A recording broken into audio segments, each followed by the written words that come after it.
Hello అండి, అందరికీ welcome to కుచ్చు స్పెషల్ డిషెస్. స్టఫింగ్ లేని పరాటాలు ఎలా చేసుకోవాలో చూపిస్తున్నాను కదా. ఇవాళ వీడియోలో క్యారెట్తో స్టఫింగ్ లేకుండా చిన్నపిల్లలు కూడా చాలా ఇష్టంగా తినేలాగా క్యారెట్ పరాటా ఎలా చేసుకోవాలో చూపిస్తున్నాను. పరాటాలు అయితే చాలా సాఫ్ట్గా ఉంటాయండి. లంచ్ బాక్స్లో కూడా పెట్టచ్చు, అంతసేపటికి కూడా సాఫ్ట్గా ఉంటాయి. ఎలా చేసుకోవాలో చూపిస్తాను. ముందుగా ఇక్కడ క్యారెట్ తురుము తీసుకుంటున్నాను. క్యారెట్ రెండు వైపులా తురుములు కట్ చేసుకొని ఇలాగ తురుముకొని పెట్టుకోండి.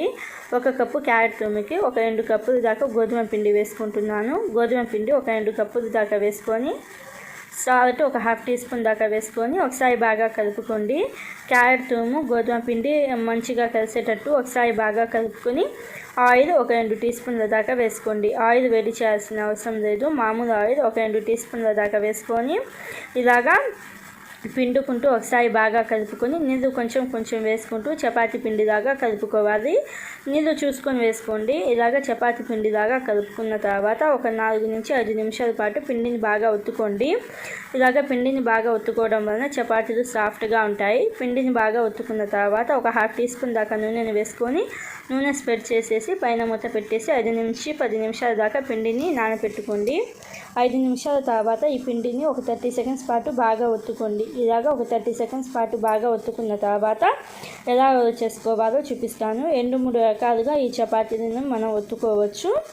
ఫస్ట్ టైప్ రోల్ చేసేటప్పుడు కొంచెం ఎక్కువ పిండి తీసుకోండి. ఎక్కువ పిండి తీసుకొని ఒకసారి 30 సెకండ్స్ పాటు పిండిని బాగా ఒత్తుకొని కొంచెం కొంచెం గోధుమ పిండి చల్లుకుంటూ ఇలాగ చపాతీలాగా రోల్ చేసుకోవాలి. పెద్ద సైజు చపాతీలాగా రోల్ చేసుకోండి.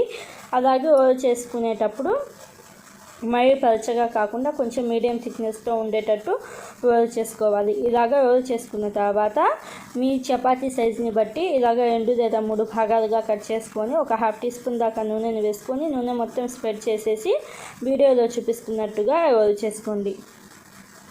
ఇలాగా ఈ మూడింటిని కూడా రోల్ చేసుకొని పక్కన పెట్టండి.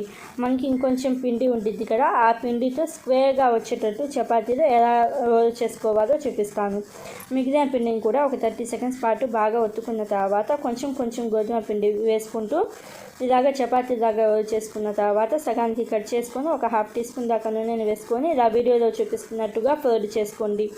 ఇలాగా ఫోల్డ్ చేసుకుంటే చపాతీలు అనేవి మనకి స్క్వేర్ షేప్లో వస్తాయి. ముందుగా స్క్వేర్ షేప్లో చపాతీలు ఎలా రోల్ చేసుకోవాలో చూపిస్తాను. ఇలాగ స్క్వేర్ షేప్లో ఫోల్డ్ చేసి పెట్టుకున్నాం కదా, ఆ చపాతీ మీద కొంచెం కొంచెం గోధుమ పిండి వేసుకుంటూ ఇలాగ స్క్వేర్ షేప్లో వచ్చేటట్టు రోల్ చేసుకోవాలి.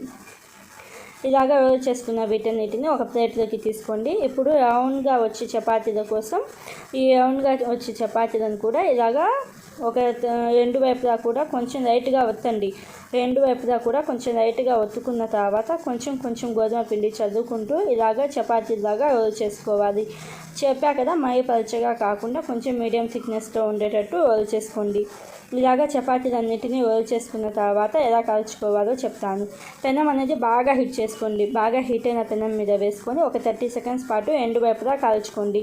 2 వైపులా 30 సెకండ్స్ పాటు కాల్చుకున్న తర్వాత 1/2 టీ స్పూన్ నెయ్యి లేదా నూనె వేసుకోండి. నూనె వేసుకొని 2 వైపులా కూడా మీడియం టు హై ఫ్లేమ్లో కాల్చుకోవాలి. అలాగే 30 సెకండ్స్కి ఒకసారి 2 వైపులా కాల్చుకుంటే మనకి చపాతీలు అనేవి వండిన చాలా సేపటికి కూడా చాలా సాఫ్ట్గా ఉంటాయి.